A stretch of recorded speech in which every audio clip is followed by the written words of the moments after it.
कुल हुवल्लाहु अहद। मजमे में जितने लोग बैठे हैं उलमा तो मुझसे ज्यादा इल्म रखते हैं, वुसअत रखते हैं, तजुर्बा है। कुल ये खिताब है अल्लाह का हुजूर से, ए हबीब आप फरमा दीजिए। यहां कोई तौहीद का बयान नहीं। इस कुल के कलमे से मुझे कोई साबित कर दे कि ये साबित होता हो कि अल्लाह की वादानियत, रुबूबियत, समदियत का डायरेक्ट खिताब है। कुल ए हबीब आप फरमा दीजिए। बोला तू फरमान तो खुद भी जारी कर सकता है, ये किस चीज की रुकावट? बेनियाज है। तो जब तू अपनी जात की पहचान और तारुफ करवाता है तो तू कह देता अनल्लाहु अहद, मैं अल्लाह एक हूं, अल्लाहु अहद, वो अल्लाह एक है। गायब की ज़मीर हुजूर, उससे पहले कुल है। तो तू अपना तारुफ छुप छुपा के सांचे में ढाल करवा रहा है। हबीब आप फरमा दें वो अल्लाह है। अब तौहीद हुवल्लाहु अहद से शुरू होती है। तौहीद कहां से शुरू होती है? हुवल्लाहु अहद। और कुल उससे पहले ये रब्त है, इसे रिसालत कहते हैं। जो अल्लाह अपने हबीब से कलाम करता है, खुदा का मुस्तफा से यूं कलाम करना, इसी रब्त को रिसालत कहते हैं। और यही रिसालत फरमाने मुस्तफा है। फरमाया कि जो मेरा कुर्ब चाहे, मुझे जानना चाहे, मुझे पहचानना चाहे, मेरी मारिफत हासिल करना चाहे, मेरी उलूहियत का इकरार करना चाहे, मेरी रबूबियत की तस्दीक करना चाहे, वो याद रखे मैं हर कसो नाकस से डायरेक्ट कलाम नहीं करता। मैं हर किसी से कलाम नहीं करता।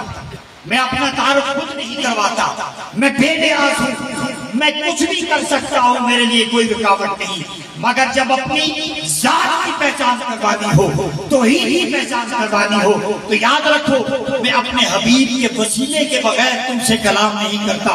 तो अब जो मुझसे बात करना चाहे, मुझ तक पहुंचना चाहे, मेरा कुर्ब हासिल करना चाहे, मेरी बंदगी की हलावत पाना चाहे, तो मेरे मुस्तफा के कदमों में आ जाए, मेरे महबूब के जरिए कलाम करे।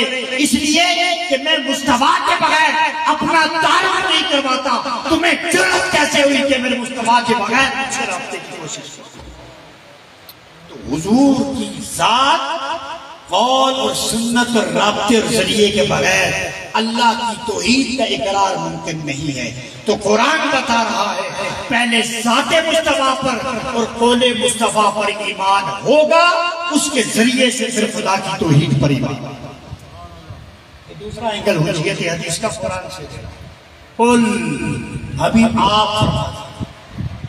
अब कौन कह रहा है? अल्लाह। क्या कह रहा है? फरमा दे।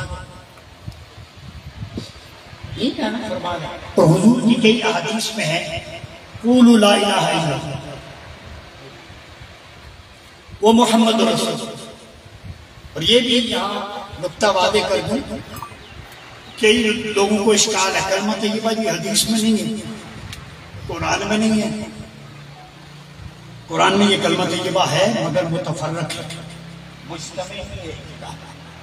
ला इलाहा इल्लल्लाह भी आया है और मोहम्मद रसूलुल्लाह, ये सूरह फतह की जो आयत मैंने आपके सामने तिलावत की नफ्स मज़मून की यहाँ पे है। असल में ये उलमा बैठेंगे नुक्ता समझी, ये असल में था अशहदु अल्ला इलाहा इल्लल्लाह व अशहदु अन्ना मुहम्मदन अब्दुहु व रसूलुहु। इसका शॉर्टर वर्जन कलमा तय्यबा ला इलाहा इल्लल्लाह मुहम्मद रसूलुल्लाह। जिसका भी ये सवाल था ना, कलमा ला इलाहा इल्लल्लाह प्लस कुरान, अल्लाह के बंदे ये तो कुरान का ही है। ला इलाहा इल्लल्लाह मुहम्मद रसूलुल्लाह के बगैर अकीदा बनता ही नहीं।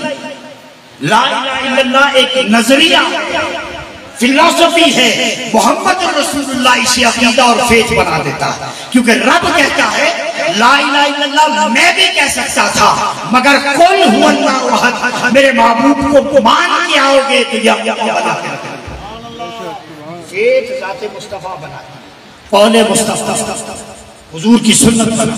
ये कुरान का तामुल बता रहा है। तो ला इलाहा इल्लल्लाह मुहम्मद रसूलुल्लाह की हदीस इमाम हाकिम ने मुस्तदरक के अंदर लिखा, मैं रात पूरे रेफरेंसेस, बच्चे के पास सेल फोन में मैं प्रिंट नहीं ला सकता।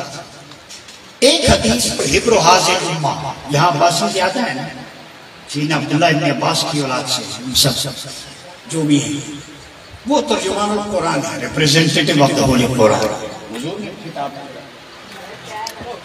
आपकी रिवायत है, आका अलैहिस्सलाम ने फरमाया, मन क़ाला ला इलाहा इल्लल्लाह व क़ाला अन्ना मुहम्मदन रसूल। हदीस में पूरे अल्फाज इसी तरह से मिलते हैं, जिसने ला इलाहा इल्लल्लाह का इकरार किया और ये कहा कि मोहम्मद अल्लाह के रसूल है, उस पर किसी किस्म का मुआवजा नहीं।